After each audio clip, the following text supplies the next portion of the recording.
वाजवी मुरली ओ मुरली नटवर नटनागर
निर्माण करायचंय आमच्या माती अपयशाच्या मुळाशी कारण काय असेल तर त्याचे काळे कपिले यांनी वेळोवेळी आमच्या बाबतीत केलेला अन्याय आणि याच अन्यायामुळे हे पाप दिवसेंदिवस मागे पडले जाते.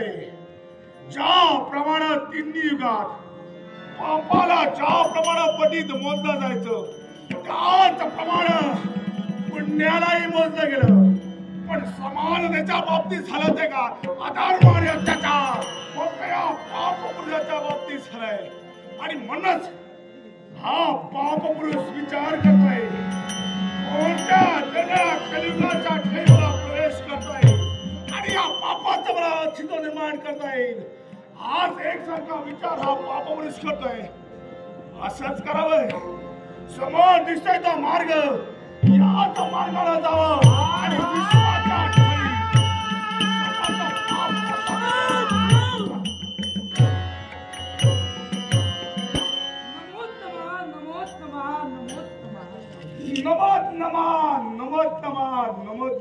हे पापाच्या मूर्तिमंत देवते एकाएकी उचललेली पावलं आपण जागच्या जागी स्थिर केला. आपल्या मार्गात हा पुण्य पुरुष उभा ठाकला. आपल्याला पाहता क्षणी हर्षपुत्रांना आम्ही पाहतो पण आमच्या मध्ये शंका निर्माण झाली. शंका आणि कोणती शंका? आपला देह इच्छा चित्त स्थिर नाही. अंतरिक्षाचा त्याग करून निघालात ते कुठं? एकच ज्या प्रमाणे प्रत्येक युगात पापाला महत्व दिलं गेलं त्याच प्रमाणे ज्या प्रमाणे कृतयुगाच्या ठाई ज्या प्रमाणे पापाला महत्व आहे त्याच प्रमाणे पुण्यालाही महत्व दिलं गेलं. सत्य मग त्याच प्रमाणे या कलियुगाच्या ठाई सुद्धा या पापाला स्वतःचं महत्व आहे. देव हो विश्वाच्या पाठीवर 3 युग मागे पडली. सत्ययुगाच्या ठाई या पुण्य संचारानं पुण्य वास्तव्य करता 4 पटीनं. त्रेतायुगात मी 3 पटीनं राहिलो आपण 1 पटीनं वावरला. द्वापारयुगाच्या ठाई दोघंही समान गतीनं वावरला आणि साम्राज्य कलियुगात 3 पट पाप आणि 1 पट पुण्य हे वास्तव्य सत्य आहे. मग हे जर वास्तव्य सत्य कलियुगाच्या ठाई असेल तर त्यात सत्य मला बदलायचं आहे आणि याच्यासाठी हा पाप पुरुष स्वतःच्या पराक्रमाच्या जोरावर ते बदलणार आहे. हे पाप पुरुष विश्वाच्या पाठीवर देवाला मर्यादा आहे. त्याप्रमाणे माणसाला मर्यादा ठेवली. देवानं कधी अमर्याद वागू नये. आदर्श प्रत्येक मानवानं देवतेचा घेतला तर देवतत्व अमर्याद वागू लागला विश्वाचा काय होणार? हे पुण्य नव्हते. यावेळी विश्वाचा विचार मी करणार नाही. मला फक्त कलियुगाच्या ठाई ज्या प्रमाणात पुण्याचा संचय होतोय त्याच प्रमाणात पापाचा संचय मला करायचा आहे.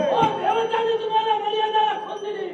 देवताने आपलं स्थान या कलियुगाच्या ठाई आपल्याला जमून दिलं. मग आमच्या जागी हस्तक्षेप काढून प्रत्येक वेळी जर देवतांच्या गोष्टी जर आम्ही ऐकत राहिलो तर आमचं अस्तित्व विश्वाच्या काही पाठीवर राहील आणि तेच अस्तित्व आम्हाला निर्माण करायचं आहे. आणि याच्यासाठी देवतांनी घालून दिलेले नियम आजही तुडवले जातील. हे पापाच्या मूर्तिमंत देवते देवताला अस्तित्व निर्माण करण्याची गरज नाही. आपलं अस्तित्व विश्वाच्या पाठीवर शाश्वत आहे. ते टिकवणं फक्त आपल्या हाती आहे म्हटलं. मग पुण्य नव्हते. विश्वाच्या ठाई सत्ययुगामध्ये ज्या प्रमाणात तुला संचय होता त्याच प्रमाणात मला सुद्धा संचय होता. मग या कलियुगाच्या ठाईच का नाही? हो ज्यावेळी विश्व निर्माण झालं त्यावेळी विद्यार्थ्याला प्रत्येकाच्या माती जबाबदारी दिली. आतापर्यंत 3 युग मागे पडली. मग हा प्रश्न देव सभेत आपण कधी उपस्थित केला नाही. देव सभेच्या ठाई हा प्रश्न सुद्धा विचारला असता पण साम्राज्य देव आहे कपटी आहे आणि त्यांना या पापपुण्याचं चांगलं झालेलं बघवत नाही. आणि म्हणूनच त्यांनी वेळोवेळी तुम्हाला प्राधान्य दिलं आणि आमच्या माती मानलं ते काय अपयशाचं खपवलं. होय आमचा विचार झाले. मी प्रथमच म्हटलं की देवताला मर्यादा ठेवलेली आहे. आपण अमर्याद वागू नये. नको तर हटास सोडा आणि आपलं कर्तव्य बजावा. साम्राज्य मला माझा विश्वाच्या ठाई अस्तित्व निर्माण करायचं आहे आणि हेच अस्तित्व निर्माण करत असताना देवतांनी घालून दिलेले नियम काहीतरी तुडवल्या लागल्या ती जाती मागता पुढच्या बाबूकडे कधी करणार नाही. हे बापाच्या मूर्तिमंत देवते, मी जेवढा शांत तेवढा शीघ्र कोपी आहे. मी आपल्याला समजावण्याचा प्रयत्न केलेला कारण विश्वाच्या पाठीवर देवतांचं अस्तित्व कधी विटा कमानो, मानवाच्या नजरेत देवतत्व कधी खाली जाता कामा नये म्हणून समजावण्याचा प्रयत्न चालू आहे. शांत समाधान यापैकी मी माझ्या जुना कधी सोडून दिला. साम्र रागानं मी लालबंदा झालेला आहे. स्वतः पायाच्या आत जाऊन मस्तकाच्या ठाई भेटते ती फक्त आणि फक्त सूड भावनेला. मग पुण्यपुरुष हा वक्तव्याचा भोगता नव्हे, मग मूर्तिमंताच्या शास्त्र आहे. षष्टम प्रतिष्ठम त्या तत्वांना जाणारा पूर्ण पुरुष आपल्या नेत्रात देखत उभा आहे. मग वेळोवेळी माझ्या मार्गात अर्थात सुंदर पुण्यदेवता तू विराळ असशील तर या पुण्याचा सुद्धा मी विचार करणार मग नाही. ही पापाची देवता तर माझ्या स्थानी प्रवेश करत असेल, माझा नाविलाज होईल. प्रतिवादी म्हणून मला उभं राहावं लागेल म्हटलं. मग प्रतिवादी म्हणून माझ्या समाजात शस्त्र घेऊन तुम्ही उभे ठाकला असा पण या तुमच्या प्रतिवाला आव्हान हा पाप म्हणून देत आहे. मग या आपल्या अविकीमध्ये अविकीचं भाईबंद अल्लाह बेकार, ये ना सा अल्लाह बेकार.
सोडणार नाही. सोडताच कामा नये, मारणार पाहिजे. बरोबर आहे, तुझंच बरोबर आहे. थांबा तरी. काय झालंय का? तुझं काय म्हणणं आहे? पापपुरुषाला आपली मर्यादा राखून दिली. हा, या विश्वाच्या पाठीवर 3 पटानं वावरत आहे. मग एका पट्ट्यानं जर आम्ही वावरत आहोत त्या ठिकाणी हे प्रवेश का करतात ते विचार. बरोबर आहे, करतात का म्हणे? करताच नाही. काय करताय? तुझंच बरोबर आहे. विश्वाच्या ठाई ज्याप्रमाणे यांना महत्व आहे त्याप्रमाणे आम्हालाही महत्व आहे. स्वतःचं अस्तित्व टिकवलं पाहिजे. निर्माण केलंच पाहिजे. अगदी बरोबर आहे. नाहीतर हे आमच्यावर पाय ठेवतील.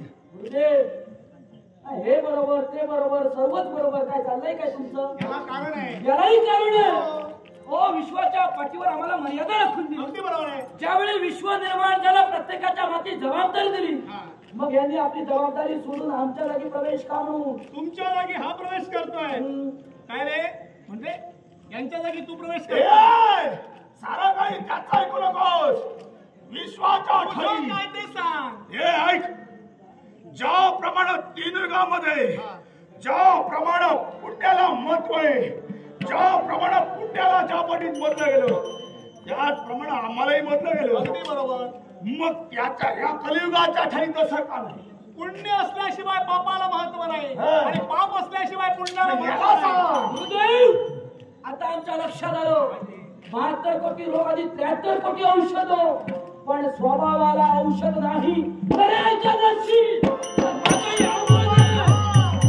यांच्या ऐकण्याची मनस्थिती नाही. ऐकणार नाहीस.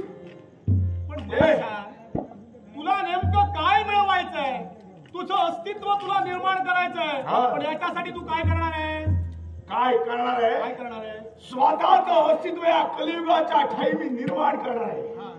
ज्याप्रमाणे हे पुण्य वर वर वर जातंय त्याप्रमाणे पापाचा सुद्धा पारा वर वर वर झाला पाहिजे. हे तुझ्यानं होणार नाही. ए, होणार नाही म्हणजे त्यांना समजावण्यात काही अर्थ नाही. हे तर आपल्या हट्टानं डिग्री होत असतील. आता निघायचंय. माझी प्रतिज्ञा आहे तिचा देवशीच्या समोर प्रतिज्ञा. माझ्या त्याला प्रतिज्ञा सांगतोय. माझ्या जागी हे प्रवेश करणार ह्यांचा मानस असे वाटते तो पराक्रम निर्माण होऊ द्या. त्यांनी माझ्या जागी प्रवेश करावा आणि पुण्य सांगतोय प्रवेश करणार नाही. हे, नुसत्या तोंडाचे आवाज करून काही होणार नाही. याच्या समोर त्यानं जरा प्रतिज्ञा केली. हा, हा. याच्या जागी तू प्रवेश करून दाखवावा. दाखवा म्हणजे रे. हे आव्हान तुला आहे. हा. हे आव्हान त्यानं तुला देऊन गेलंय. आव्हान मला काय दिलं. तुझा उपयोग?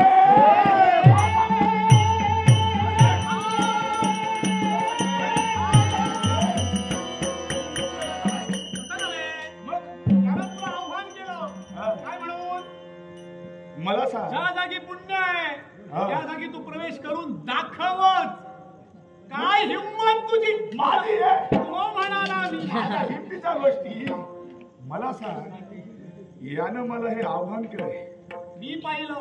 या विश्वाच्या मी ठाई ऐकलं. ऐक. तिथं तिथं जाईल. आता मला तुझी गरज आहे. माझी गरज. ये ये ये. आता मी हवा झालो. मला सांग. गरज आलो. असते तेव्हा बरोबर मी आठवतो. मोठ मोठ्याने ओरडला आणि गेला. आव्हानही दिलं. मला सांग कलियुगाच्या ठाई पुण्य संचार अशी करणारी जागा कोणती? हा. हे मला हवंय. आता बरोबर बोललास. कारण आव्हानाला प्रति आव्हान म्हणून मला काहीतरी तरी केला पाहिजे. त्याला कारण आहे. हा, कारण आहे. तू अगदी योग्य प्रश्न विचारलास. हा. पुण्य संचय जिथं आहे तिथं जर का तुला प्रवेश करायचा असेल करावाच लागेल. या संपूर्ण पृथ्वी तलावर हा. तू कुठेही प्रवेश करू शकतोस. कुठेही जाऊ अशी शकतो. एक जागा आहे जिथं तू प्रवेश करूच शकत नाही. जमणारच नाही तुला. जाऊ शकत नाही. मग आता त्या जागीच मला जायचं. नाव सांग. हे पहा. कुठं जायला हवे तेवढं सांग. बघ, इकडं इतर ठिकाणी जाशील हा. तर सुटशील. इकडं मी सांगितलं त्या जागी जर जाशील हा. तर स्वतःचं अस्तित्व विसरून जाशील. त्याला कारण आहे. तू नक्की मार्ग सांगतोयस की मला अरे घाबरतोय? मार्गदर्शनच आहे मी. ए. तुला पोहोचवणार म्हणजे इकडे. मी पोहोचवणार. इकडे इकडे मला सांग. जागेचं नाव सांग. ती जागा तुला ऐकायची आहे. जीवन मरणाचा विचार आता करतच नाही. निश्चय पक्का झालाय. निश्चय पक्का मेला तरी चालेल. 10वा खंड हा. म्हणजे अविनाशी काशी क्षेत्र. हम्म. पुण्य संचय जिथं ओतप्रोत भरून वाहतोय. प्रत्यक्ष शंभू महाराजांचं अस्तित्व ज्या जागी अस्तित्वात आहे अशा ठिकाणी जर का तू प्रवेश करणार नाही जमणार नाही जमणार नाही जर का केलंस हा. तर स्वतःचं अस्तित्व या जगताच्या असं म्हणतात तुझं टिकून राहणार आहे. काळजीच करू नकोस, मी आहे बरोबर. दहा खंड अविनाशी काशी हा. या काशीच्या ठिकाणी हे पुण्य संचय होत आहे. पण यावेळी जर या काशीच्या काही पुण्य जर वाढलं जात आहे तर हे कुठेतरी बंद झालं पाहिजे. याच्यासाठी काय करशील? काय करशील? अरे काय करणार काय तू? यावेळी या पापपुरुषीला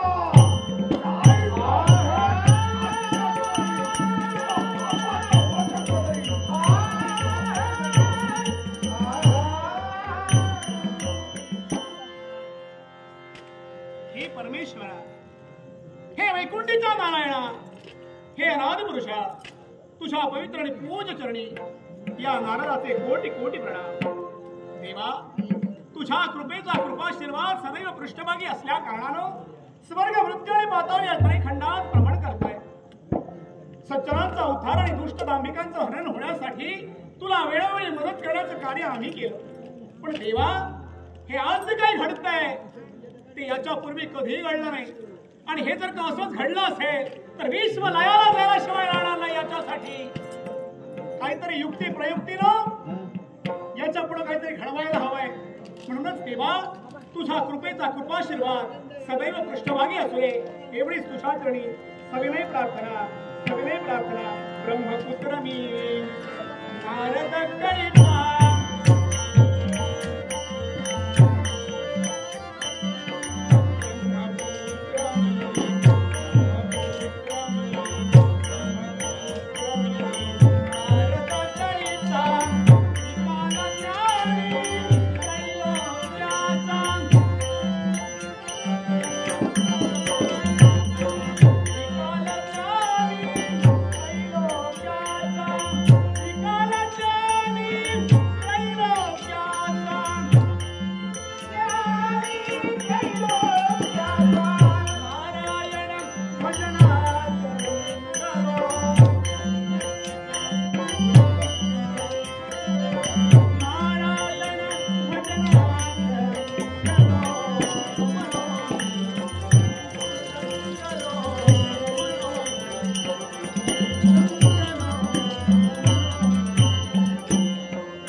परमेश्वर उमामेश्वर नागभूषण नीलकंठ हे भगवान या काशीचा राजकर्ता राजा सौदागर तुझ्या पवित्र आणि पूज्य चरणी साष्टांग प्रणाम करतोय हे भगवान चला कारण चलो कारण नाही परंतु तो साक्षात परमेश्वर आहे विवेक बुद्धीने शरण जो सहवास देतोय असा तो निर्गुण निराकार आहे अज्ञानाचा नाश करून प्रत्येक माणसाच्या जीवनात ज्ञानरूपी ज्योत पेटवणारा भगवान तुझ्या गुणाचं गुणगान गाण्यासाठी जिथं सहस्रमुखी शेष थकला तिथं माझ्यासारख्या एका जीवात्म्याची काय कथा आहे लक्ष तवरे शोधे फिरून माणसाला नरजन्माची प्राप्ती होते रावरंक आणि राजा या माणसाला मिळालेल्या 3 संज्ञा धनानं भरला तो राव दारिद्र्यानं भरला तो रंक आणि सौजन्यानं भरला तो राजा होय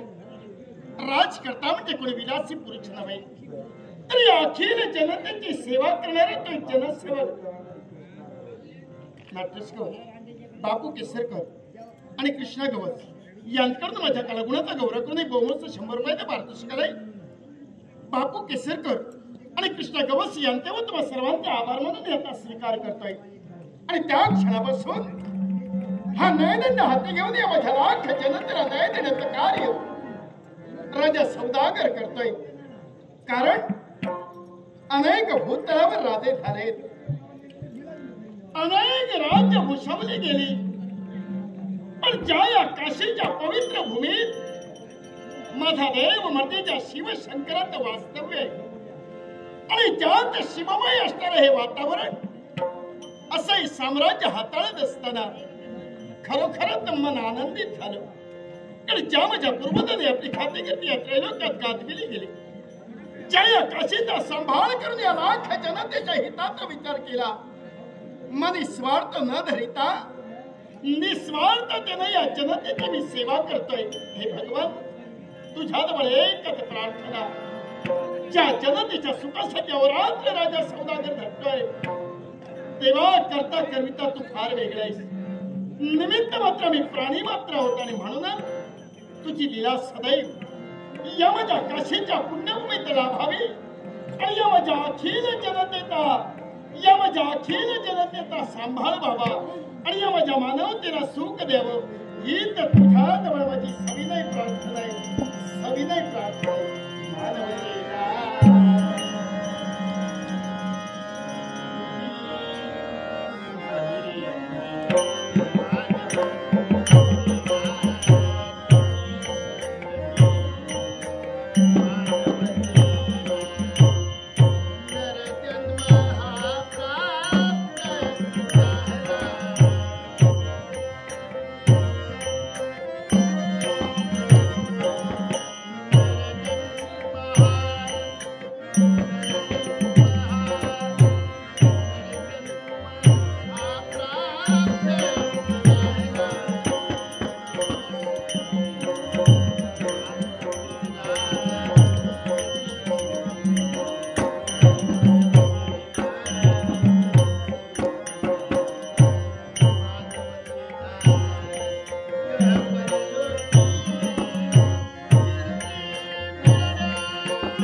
ब्रह्ममय तेच ध्वनी ऐकू